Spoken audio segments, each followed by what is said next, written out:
Hi, അനുമോൾക്ക് എന്തും ചെയ്യാം. ഷാനവാസ് ചെയ്താൽ അത് പ്രശ്നമാണ്. ഇന്ന് മുട്ടനടിയാണ് കഴിഞ്ഞത് ലൈവിൽ. തീർച്ചയായും ഇവിടെ ന്യായം ഷാനവാസിന്റെ ഭാഗത്ത് മാത്രമാണ്.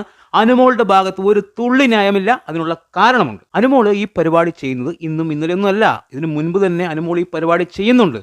അതായത് തന്റെ പ്രിയപ്പെട്ടവർക്ക് വേണ്ടി മാറ്റിവെക്കുന്ന കുറച്ച് സാധനങ്ങൾ. ഷാനവാസ് എപ്പോഴും പറയുന്നൊരു കാര്യമുണ്ട്, അവളുടെ പ്രിയപ്പെട്ടവർക്ക് ഫസ്റ്റ് കൊടുക്കും, പിന്നീട് മാത്രമേ നമ്മൾക്ക് തരികയുള്ളൂ, അവളുടെ മുന്നിൽ യാചിച്ച് നിൽക്കാൻ എനിക്ക് പറ്റില്ല എന്നുള്ള രീതിയിൽ ഷാനവാസ് പറഞ്ഞിട്ടുണ്ട്. അതുപോലെ തന്നെ നെവിനും അങ്ങനെ കുറച്ച് പേരെല്ലാം പറഞ്ഞിട്ടുണ്ട്. ഇവിടെ അനുമോള് ഹലുവ മാറ്റിവെക്കാൻ നൂറയെ ഏൽപ്പിക്കുന്നു.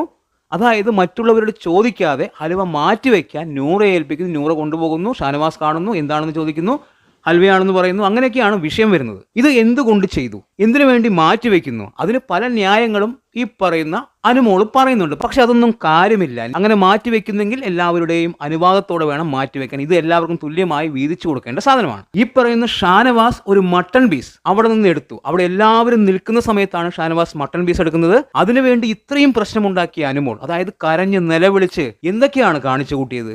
ആ അനുമോള് എല്ലാവർക്കുമായി കൊണ്ടുവന്ന ഹലുവ ഒളിപ്പിച്ചു വെക്കാനായി മറ്റൊരാളെ ഏൽപ്പിക്കുന്നു. ഷാനവാസ് ചോദ്യം ചെയ്യും.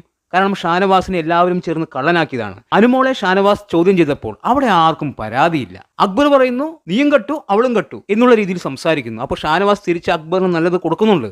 അതുപോലെ തന്നെ അനുമോൾക്ക് ഇന്ന് ഉത്തരമില്ലായിരുന്നു. കാരണം അനുമോൾ തെറ്റ് ചെയ്തിട്ടുണ്ട്. തീർച്ചയായും ഷാനവാസിനെതിരെ ഒരു അവസരം കിട്ടിയപ്പോൾ അനുമോൾ അത് ഉപയോഗിച്ചു. തിരിച്ച് അനുമോൾക്കെതിരെ ഒരു അവസരം കിട്ടിയപ്പോൾ ഷാനവാസും ഉപയോഗിച്ചു. ഷാനവാസ് മട്ടൺ എടുത്ത വിഷയത്തിൽ അനുമോൾ കാണിച്ചു കൂട്ടിയ ഡ്രാമ എന്താണ് എന്ന് എല്ലാവർക്കും അറിയാം. അതിന്റെ പേരിൽ ഷാനവാസിനെ എല്ലാവരും ചേർന്ന് ക്രൂശിച്ചപ്പോൾ ആർക്കും ഒരു പരാതിയില്ല. ഷാനവാസ് ചെയ്തത് തെറ്റ് എന്ന് പറഞ്ഞ് എല്ലാവരും വന്നു. ഞാനും പറഞ്ഞു ഷാനവാസ് ചെയ്തത് തെറ്റാണ് എന്ന്. ഇപ്പോൾ അനുമോൾ ചെയ്തപ്പോൾ എന്തിനാണ് ഇങ്ങനെ ഒരു ഹലുവയല്ലേ എടുത്തുള്ളൂ, അതിന് ഇത്രയും പ്രശ്നം ഉണ്ടാക്കണോ എന്നുള്ള രീതിയിലാണ് പല ആൾക്കാരും സംസാരിക്കുന്നത്. ഇനി യൂട്യൂബേഴ്സും അത് തന്നെ പറഞ്ഞു വരും. അത് അങ്ങനെ തന്നെയാണ്.